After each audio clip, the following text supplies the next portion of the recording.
എൻ്റെ പേര് ഗീതു. ഞാൻ ആലപ്പുഴ പാതിരപ്പള്ളി പടിഞ്ഞാറ് വശം വ്യാസപുരത്തുനിന്ന് വരുന്നതാണ്. എൻ്റെ അച്ഛനാണിത്.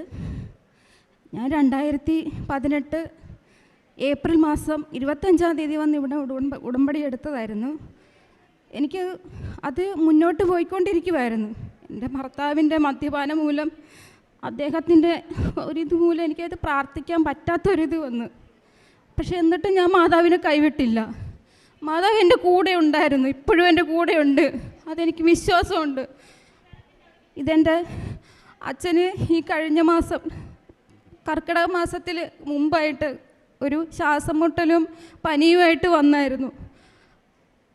അച്ഛന് ശ്വാസം എടുക്കാൻ മേലാത്ത അവസ്ഥയായി കൂടുതലായി. ഞങ്ങൾ വണ്ടാനം മെഡിക്കൽ കോളേജിൽ അഡ്മിറ്റ് ചെയ്തു. അവിടുന്ന് ഒരു 15 ദിവസം അവരവിടെ കിടത്തി. എല്ലാം സുഖം വാങ്ങിച്ചു വീട്ടിൽ കൊണ്ടുവന്നു. അത് കഴിഞ്ഞപ്പോൾ അച്ഛന് കാലുവേദന തുടങ്ങി. സഹിക്കാൻ പറ്റാത്ത വേദനയായിരുന്നു അച്ഛനത്. പറഞ്ഞറിയിക്കാൻ പറ്റാത്ത വേദന. അച്ഛൻ്റെ വേദന എനിക്ക് കണ്ടു നിൽക്കാനേ പറ്റുള്ളൂ ഞങ്ങൾക്ക് എല്ലാവർക്കും. അതുപോലെ വേദനയായിരുന്നു അച്ഛന്. അച്ഛനെ കാലിട്ട് അടിക്കുമായിരുന്നു. എന്താണെന്ന് ഇത് ഇതുവരെ നമുക്ക് അറിയത്തില്ല രോഗം എന്താണെന്നുള്ളത്. പക്ഷേ വീണ്ടും ഞങ്ങൾ ആശുപത്രിയിൽ കൊണ്ടുപോയി. വണ്ടാനത്ത് കൊണ്ടുപോയപ്പോൾ ഡോക്ടർ പറഞ്ഞു നമുക്ക് നോക്കാം, ഇതെന്താണെന്നുള്ളത് നോക്കാമെന്ന് പറഞ്ഞു. അവർ 10-ാം തീയതി സ്കാനിങ്ങിനുള്ള സമയം കുറിച്ച് വന്നിട്ട് അവർ പറഞ്ഞു പൊക്കോ, സ്കാനിങ് സമയമാകുമ്പോൾ വന്നാൽ മതിയെന്ന് പറഞ്ഞു. പിന്നെയും 2 ആഴ്ച നീണ്ടു നിൽക്കുക. സ്കാനിങ്ങിന് ഡേറ്റ് ഇട്ടിട്ട് 10-ാം തീയതി എന്ന് പറഞ്ഞു. പിന്നെയും നീണ്ടു പോകും. അച്ഛന് നിൽക്കാൻ പറ്റുന്നില്ല. അച്ഛന് അത്ര വേദനയാണ് അച്ഛന്. വീട്ടിൽ കൊണ്ടുവന്ന് ഞങ്ങൾ അടുത്തുള്ള ഹോസ്പിറ്റലൊക്കെ കൊണ്ടുപോകും, ചികിത്സിക്കും, അച്ഛന് ഇഞ്ചക്ഷൻ എടുക്കും, വീട്ടിൽ കൊണ്ടുവരും, വേദന കൂടും. ഞാനൊരു ചെറിയ പ്രൈവറ്റ് ഇതിൽ വർക്ക് ചെയ്യുവാണ്. ഞാനൊരു 7:30 ആകുമ്പോഴേ വീട്ടിൽ വരത്തുള്ളൂ. രാവിലെ 9 മണിക്ക് ഞാൻ പോകും. എനിക്ക് എൻ്റെ വീട്ടിൽ ഞാനും എൻ്റെ ഭർത്താവും എൻ്റെ മോനും മാത്രമേ ഉള്ളൂ. എൻ്റെ അച്ഛനും അമ്മയും ഒറ്റയ്ക്കാണ് താമസിക്കുന്നത്. ആങ്ങളയുണ്ട്, അവർ വേറെയാണ് താമസിക്കുന്നത്. ഞങ്ങൾക്ക് ചെറിയ കുടുംബമാണ്. ഞാൻ റെൻറ്റിനാണ് താമസിക്കുന്നത്. പക്ഷേ ഞാൻ എന്നിട്ട് ആ ജോലിയും കഴിഞ്ഞ് വന്ന് അച്ഛനെ കൊണ്ടുപോവുക ഹോസ്പിറ്റലിലേക്ക്. അച്ഛൻ്റെ വേദന കണ്ടു നിൽക്കാൻ പറ്റുന്നില്ല. എന്നിട്ട് ഇഞ്ചക്ഷൻ എടുത്ത് വീട്ടിൽ കൊണ്ടുവരും. വീണ്ടും വേദന കൂടും. നമുക്കത് പറ്റാത്ത അവസ്ഥയായപ്പം വീണ്ടും ഞങ്ങൾ ഹോസ്പിറ്റലിലോട്ട് കൊണ്ടുപോയപ്പോൾ അവർ പറഞ്ഞു ഇനി ഞങ്ങൾക്ക് ചെയ്യാനുള്ളത് 10-ാം തീയതി കഴിഞ്ഞ് നമുക്ക് പറയാൻ പറ്റത്തുള്ളൂ. നിങ്ങൾ എന്താണെന്ന് വെച്ചാൽ ചെയ്തോ. വണ്ടാനത്തില്ലെങ്കിൽ നിങ്ങൾ എറണാകുളം ഹോസ്പിറ്റലോ ഇല്ലെങ്കിൽ കോട്ടയം മെഡിക്കൽ കോളേജിലോ കൊണ്ടുപോയിക്കോളാൻ പറഞ്ഞു. ഞങ്ങൾ പിറ്റേ ദിവസം ഞങ്ങൾ കോട്ടയം മെഡിക്കൽ കോളേജ് ആംബുലൻസ് വിളിച്ച് കൊണ്ടുപോയി കഴിഞ്ഞപ്പോൾ ഡോക്ടർ ഇതെല്ലാം നോക്കിയിട്ട് ഡോക്ടർ പറഞ്ഞു എല്ലാം ചേച്ചിക്ക് അറിയാമല്ലോ, കൂടുതൽ ഇനി പറയാനൊന്നും ഇല്ലല്ലോ എന്ന് പറഞ്ഞു. അവിടെ വീണ്ടും പെട്ടെന്ന് ഒരു എമർജൻസി സ്കാനിങ് എഴുതി തന്നു.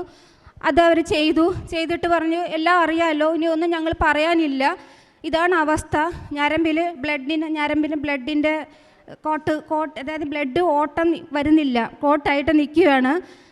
അങ്ങനെ തന്നെ ആ പൾസില്ല, കാലിൽ പൾസ് പ്രവർത്തനമില്ല. ആളിന് നടക്കുമെന്നൊന്നും അറിയത്തില്ല. കാല് പഴുത്തു, ആ ബ്ലഡ് കിടന്ന് കാല് പഴുത്തു പോയി. ഇനി അത് എന്താണ് ചെയ്യുന്നത് നമുക്ക് നോക്കാം. പിന്നെ പെട്ടെന്ന് തന്നെ അവർ പറഞ്ഞു നിങ്ങൾ ബ്ലഡ് ഡൊണേറ്റ് ചെയ്യുന്നവരെയൊക്കെ നിങ്ങൾ അറേഞ്ച് ചെയ്യുക, ഞങ്ങൾ അതിനുള്ള ചെയ്തു തരാമെന്ന് പറഞ്ഞു. പക്ഷേ ഞങ്ങൾക്ക് ആലപ്പുഴയും കോട്ടയമായിട്ട് ഞങ്ങൾക്ക് എത്രയും ദൂരമുണ്ട്. വരാനും നമുക്ക് സാമ്പത്തിക ബുദ്ധിമുട്ടുകളും എല്ലാം ഉണ്ട് നമുക്ക്. പക്ഷേ എന്താണെന്ന് അറിയത്തില്ല. അവരോട് ഞങ്ങൾ പറഞ്ഞു ഞങ്ങൾ ആലപ്പുഴയിൽ നിന്ന് വരികയാണ്, ഞങ്ങൾ അവിടുന്ന് അവർ പറഞ്ഞ് ഇങ്ങോട്ട് വിട്ടതാണ്.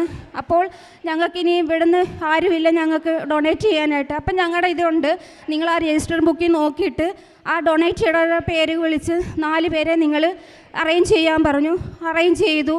എല്ലാം കഴിഞ്ഞപ്പോൾ അവർ പറയുന്നു പൊക്കോ, എല്ലാം ഇതാവുമ്പോഴത്തേക്കും വിളിക്കാം എന്ന് പറഞ്ഞ് അവർ വിട്ടു. അപ്പോൾ ഓണസമയമായപ്പോഴത്തേക്കും വീട്ടിൽ കൊണ്ടുവന്ന ഡോക്ടർമാരൊക്കെ തിരക്കിലുമായി. വീട്ടിൽ കൊണ്ടുവന്നിട്ട് അച്ഛന് വേദന കുറയുന്നില്ല, ഭയങ്കര കാല് കറുത്തു പോകുന്നു. കാലിൻ്റെ പത്തിയുടെ ഭാഗവും വിരലുകളെല്ലാം വേദന കൊണ്ട് വയ്യ. ഞങ്ങൾക്കിത് കണ്ടു നിൽക്കാനും പറ്റുന്നില്ല. അവിടുന്ന് ചതയത്തിൻ്റെ അന്ന് അമ്മ ഡോക്ടറെ കോട്ടയത്തോട്ട് കൊണ്ടുപോയി. കോട്ടയത്ത് ചെന്നപ്പോൾ അച്ഛനില്ലാതെയാണ് പോയത്.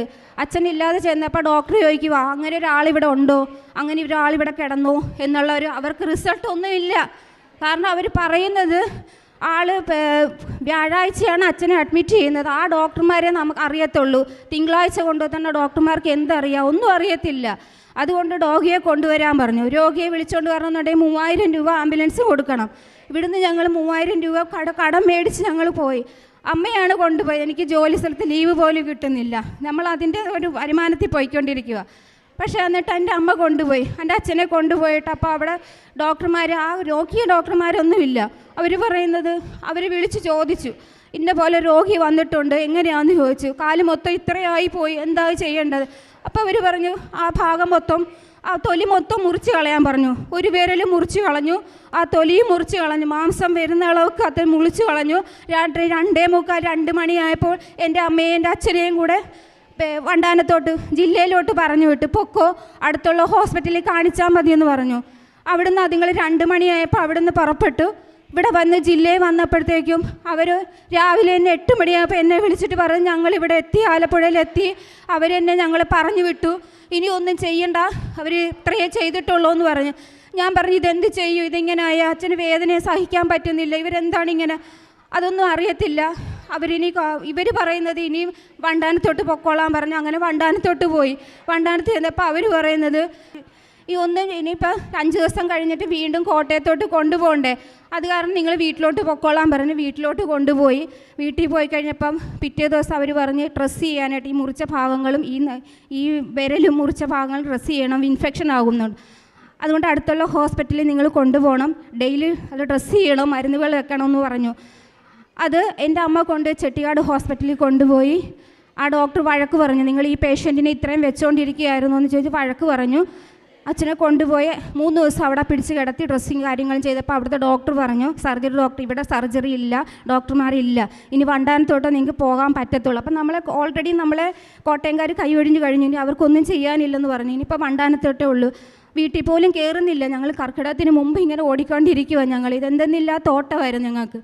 ലാസ്റ്റ് അവിടുന്ന് നിങ്ങൾ വീട്ടിൽ പോലും കയറാതെ ഡ്രസ്സ് പോലും എടുക്കാതെ അവിടുന്ന് തന്നെ ചെട്ടിയാടുന്ന് തന്നെ നേരെ വണ്ടാനത്തോട്ട് പോയി.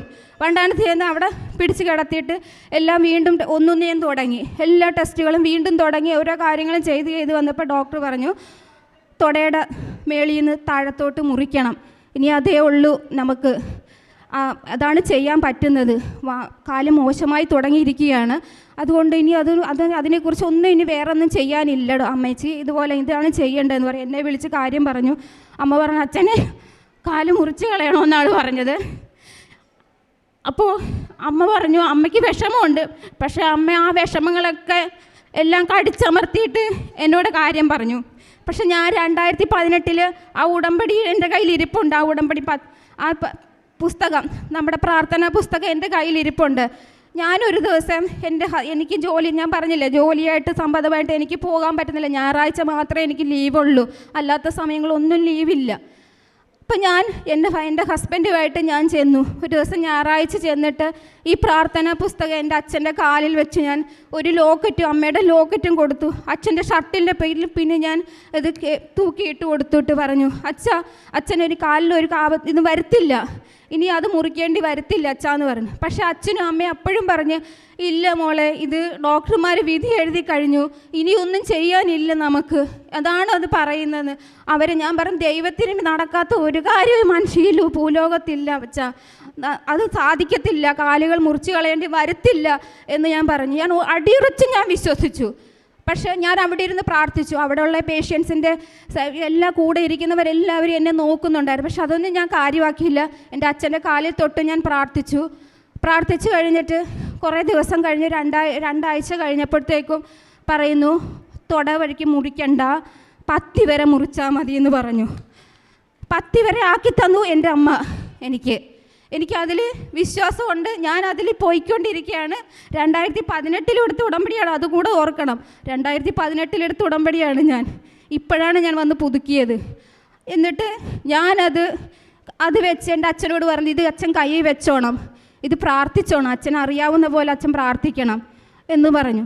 ഞാനത് അച്ഛൻ്റെ കൈ കൊടുത്തിട്ട് ഞാൻ ഇങ്ങ് പോന്നു കഴിഞ്ഞ് ഇത് കഴിഞ്ഞപ്പോഴത്തേക്കും കുറേ ദിവസം കഴിഞ്ഞ് ഇത് 10 വരെ ആക്കി തന്ന മാതാവ് എന്നോട് ഇങ്ങനെ വിളിച്ച എൻ്റെ അമ്മയും അച്ഛനും പറഞ്ഞു, ഇന്നപോലെ 10 വരെ ആക്കി തന്ന മോളെ എന്ന് പറഞ്ഞു. ഞാൻ പറഞ്ഞു, ഇനി അത് നടക്കത്തില്ല, അമ്മ അത് നടത്തിക്കത്തില്ല, നോക്കിക്കോളാൻ പറഞ്ഞു. പക്ഷേ അച്ഛനും അമ്മയും ഒരേ ഇതിൽ തന്നെ ഡോക്ടർമാർ പറഞ്ഞ പോലെ തന്നെ അവർ പറഞ്ഞുകൊണ്ടിരിക്കുക. പക്ഷെ ഞാൻ എൻ്റെ പ്രാർത്ഥനയെ മുറുകെ പിടിച്ചുകൊണ്ട് എന്നിട്ട് വീണ്ടും അത് പത്തി വരെ ഇതാക്കി തന്നെ വീണ്ടും ഞാൻ പ്രാർത്ഥന മുഴുകി. വീണ്ടും അതായി കഴിഞ്ഞപ്പോഴത്തേക്കും ഒരു ദിവസം ബുധനാഴ്ച ഡോക്ടർ ഫിക്സ് ചെയ്തു ഓപ്പറേഷൻ പത്തി മുറിച്ച് കളയാനായിട്ട് ഡേറ്റ് ഇട്ടു എന്ന് പറഞ്ഞു. ചൊവ്വാഴ്ച ബ്ലഡ് ടെസ്റ്റിംഗ് റീടെസ്റ്റിംഗ് എല്ലാം കഴിഞ്ഞു, ഓപ്പറേഷൻസ് എല്ലാം ഫിക്സായി. അതിൻ്റെ മിഷ്യനെല്ലാം വെളിയിൽ നിന്ന് വരുത്തിച്ചു. 1500 രൂപയാണ് ആ മിഷ്യൻ്റെ വില. അത് വെളിയിൽ നിന്ന് വരുത്തിച്ചു. കാലിനെല്ലാം ടെസ്റ്റ് എല്ലാം നടത്തിയിട്ട് ഡോക്ടർ എല്ലാം ബുധനാഴ്ച ചെയ്യണം. ബുധനാഴ്ച രാവിലെ ഒരു 7:30 ആയപ്പോൾ എൻ്റെ അമ്മ എന്നെ വിളിച്ചു പറഞ്ഞു, മോളെ ആ ഡോക്ടർ വന്നിട്ട് ഇതിനെക്കുറിച്ച് ഒരു കാര്യം ഓപ്പറേഷൻ്റെ കാര്യങ്ങളേ പറയുന്നില്ല എന്ന് പറയുന്നു. അപ്പോൾ എൻ്റെ അമ്മ അവിടെ പ്രവർത്തിച്ചു എന്നുള്ളത് എനിക്ക് മനസ്സിലായി. ഞാൻ അടുക്കളയിൽ നിന്ന് ഞാൻ ജോലി ചെയ്തുകൊണ്ടിരുന്ന ഞാൻ അന്നേരം അത് എനിക്ക് എന്തെന്നറിയാത്ത ഒരു സങ്കടം, സന്തോഷം, ഞാനത് കൈകൊട്ടി ആനന്ദം. എൻ്റെ ഹസ്ബൻഡും എൻ്റെ മോനും എന്നെക്കൊണ്ട് നോക്കിക്കൊണ്ടിരിക്കുക, അമ്മ എന്തേ കാണിക്കുന്നതെന്ന്. ഞാൻ കൈകൊട്ടി, എനിക്ക് എന്തെന്നില്ലാത്ത ഞാൻ ആഹ്ലാദിച്ച് ഒച്ചത്തിൽ ഞാൻ കൈകൊട്ടി. അത് കഴിഞ്ഞ് എൻ്റെ അച്ഛൻ ഈ തൈലങ്ങളെല്ലാം പുരട്ടി. ഇപ്പം എല്ലാ തൈലങ്ങൾ ഇവിടെ വന്ന് വീണ്ടും ഉടമ്പടി എടുത്തു. ഞാൻ പുതുക്കിയതിന് ശേഷം അച്ഛനെ ഞാനിപ്പം വൈകുന്നേരം വന്ന് അച്ഛൻ്റെ കാലുകൾക്ക് ആ ഉടമ്പടി തൈലവും ആ ഉപ്പും അച്ഛന് നാവിൽ ഞാൻ കുരിശു വരച്ച് കൊടുത്തു. ഇപ്പം അച്ഛന് മാംസങ്ങൾ എല്ലാം വെളിയിൽ വന്നുകൊണ്ടിരുന്നത്. ഇപ്പം മാംസം കൂടിത്തുടങ്ങി. അമ്മയുടെ അമ്മയും തിരുകുമാരനും എൻ്റെ കുടുംബത്തിന് തന്ന എല്ലാ അനുഗ്രഹങ്ങൾക്കും കൃപകൾക്കും ഞാൻ നന്ദിപൂർവ്വം സ്മരിക്കുന്നു. ഇനിയുള്ള എൻ്റെ എല്ലാ കാര്യങ്ങളും അമ്മയും തിരുകുമാരനും നടത്തിത്തരുമെന്നുള്ള വിശ്വാസപൂർവ്വം ഞാൻ മുന്നോട്ട് പോകുമെന്ന് ഞാൻ ഈ സഭയിൽ നിന്നും പറയുന്നുകൊള്ളുന്നു. യേശുവേ നന്ദി, യേശുവേ സ്തുതി, യേശുവേ ആരാധന. അത്ഭുതങ്ങളെ അവകാശമാക്കുന്ന ഉടമ്പടി ഒരു ആത്മീയ സ്വകാര്യ ബന്ധമാണ്. ഇതാ ഞാൻ ഒരു ഉടമ്പടി ചെയ്യുന്നു, ലോകത്തൊരിടത്തും ഒരു ജനതയുടെ ഇടയിൽ നടന്നിട്ടില്ലാത്ത തരം അത്ഭുതങ്ങൾ നിൻ്റെ ജനത്തിൻ്റെ മുമ്പിൽ ഞാൻ പ്രവർത്തിക്കും. പുറപ്പാടിൻ്റെ പുസ്തകം 34-ാം അധ്യായം 10-ാം തിരുവചനമാണ്. അക്രൈസ്തവരായ ഈ മക്കൾ ഇവിടെ വന്ന് ഇത്രയേറെ തീഷ്ണതയോടെ തങ്ങൾക്ക് പരിശുദ്ധ അമ്മയിലൂടെ മാത്രം ഈശോ നൽകിയ സൗഖ്യമാണിത് എന്ന രീതിയിലാണ് നമ്മോടിപ്പോൾ അനുഭവസാക്ഷ്യം പങ്കുവെച്ചുകൊണ്ടിരിക്കുന്നത്. തൻ്റെ അച്ഛൻ്റെ കാല് മുറിച്ചു കളയണമെന്ന് ആദ്യം പറയുന്നു, പിന്നീട് കാൽപാദം മുറിച്ചു കളയണമെന്ന് പറയുന്നു. എന്നാൽ ഇതൊന്നും സംഭവിക്കാതെ ഒത്തിരിയേറെ വിഷമഘട്ടങ്ങളിലൂടെയൊക്കെ കടന്നുപോയി. എന്നാൽ മുറിച്ചു കളയണമെന്ന് പറഞ്ഞ ആ ഒരു അവസ്ഥയിൽ നിന്ന് ഇന്ന് ഈ മകൻ സ്വന്തം കാലിൽ ഇവിടെ നടന്നു വന്ന് സാക്ഷ്യപ്പെടുത്തുകയാണ്. അമ്മയാണ്, പരിശുദ്ധ അമ്മയാണ്, ജീവിക്കുന്ന സത്യദൈവമായ യേശുവാണ് തന്നെ സുഖപ്പെടുത്തിയത് എന്നുള്ള ആ ഒരു അവസ്ഥയിലേക്കാണ് ഈ കുടുംബം കടന്നു വന്നിരിക്കുക. അതുകൊണ്ടാണ് തിരുവചനം പറയുന്നത്, ഇതാ ഞാനൊരു ഉടമ്പടി ചെയ്യുന്നു, ലോകത്തൊരിടത്തും ഒരു ജനതയുടെ ഇടയിൽ നടന്നിട്ടില്ലാത്ത തരം അത്ഭുതങ്ങൾ നിൻ്റെ ജനത്തിൻ്റെ മുമ്പിൽ ഞാൻ പ്രവർത്തിക്കുമെന്ന്. നാം അത് അനുഭവിച്ചു കൊണ്ടിരിക്കുകയാണ്, നമ്മുടെ കണ്ണുകൾ കൊണ്ട് കണ്ടുകൊണ്ടിരിക്കുകയാണ്. ഓരോ ദിവസവും വ്യത്യസ്തമായ അനുഭവ സാക്ഷ്യങ്ങളാണ് ഈ തിരുവൾത്താരയിൽ പറയുന്നത്. അപ്പോൾ അക്രൈസ്തവരായ ഈ മക്കൾക്ക് ഇവർക്ക് കൂടുതലൊന്നും അറിയില്ല. ഉടമ്പടി എടുത്തപ്പോൾ ഉള്ള ഒരു പ്രാർത്ഥന പുസ്തകം, ആ പ്രാർത്ഥന മാത്രമേ കയ്യിലുള്ളൂ. ഉടമ്പടി കാശ് രൂപം അച്ഛൻ്റെ പോക്കറ്റിൽ നിക്ഷേപിച്ച് വിശ്വാസ പ്രമാണം പ്രാർത്ഥിച്ചു. ഉടമ്പടി പുസ്തകം അതാണ് അമ്മയുടെ ഫോട്ടോയായിട്ട് ഈ മകളുടെ കയ്യിലുള്ളത്. അത് വെച്ച് പ്രാർത്ഥിക്കുകയാണ്, അമ്മയോട് കരഞ്ഞ് പ്രാർത്ഥിക്കുന്നു. അമ്മയ്ക്ക് മാത്രമേ തൻ്റെ അച്ഛനെ ഈ അവസ്ഥയിൽ നിന്ന് രക്ഷിക്കാൻ കഴിയുകയുള്ളൂ എന്നുള്ള ബോധ്യത്തിൽ ഉറച്ചു നിൽക്കുകയാണ്. ഡോക്ടേഴ്സ് പറഞ്ഞതല്ല, എൻ്റെ ഈശോയും എൻ്റെ അമ്മയും ഇപ്പോൾ ഇവിടെ പ്രവർത്തിക്കും എന്നുള്ള ആ ഉത്തമ ബോധ്യം, അതിൽ ഈശോ ആനന്ദിച്ചു എന്ന് തന്നെ നമുക്ക് പറയാം. ഇങ്ങനെ നമ്മുടെ മനസ്സും മനോഭാവവും അറിയുന്ന ഈശോ, നമ്മുടെ ഉള്ളറിയുന്ന ഈശോ എങ്ങനെയാണ് നമ്മുടെ കാര്യത്തിൽ ഇടപെടുക, നമ്മുടെ കുടുംബത്തിൽ ഇടപെടുക. നമുക്ക് കരങ്ങളടിച്ച് ഈ കുടുംബത്തിന് ദൈവം നൽകിയ കൃപകൾക്ക്, അനുഗ്രഹത്തിന് നന്ദി പറഞ്ഞ് ദൈവത്തെ മഹത്വപ്പെടുത്താൻ സ്തുതിക്കാം. യേശുവേ നന്ദി, യേശുവേ സ്തുതി, യേശുവേ ആരാധന. അത്യപൂർവ ദൈവാനുഭവങ്ങൾ ഇനി നിങ്ങൾക്കും സ്വന്തം. ചാനൽ ഇതുവരെ സബ്സ്ക്രൈബ് ചെയ്തിട്ടില്ലെങ്കിൽ ഇപ്പോൾ തന്നെ സബ്സ്ക്രൈബ് ചെയ്യുക. ഈ വീഡിയോ ഇപ്പോൾ തന്നെ നിങ്ങളുടെ സുഹൃത്തുക്കൾക്ക് ഷെയർ ചെയ്തുകൊണ്ട് കർത്താവിൻ്റെ പ്രേക്ഷിതരാകുക.